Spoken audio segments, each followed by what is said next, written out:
Gentlemen, welcome to my bar, the Jolly Owl. So I'm going to go over a little drink recipe for the holidays here that most people should enjoy. It's pretty simple to make. It only takes 3 ingredients. So you get yourself a gallon of apple juice or apple cider. Get a bag of cinnamon sticks. You'll probably only need about 8 individual sticks.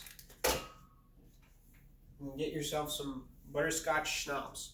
It's going to take about 2 cups. So what we want to do is just combine all the ingredients into a slow cooker, 6-quart slow cooker. Let it steep for about 4 hours on low, and then let it cool down or drink it warm. Either way, I think it's good either way, and go from there.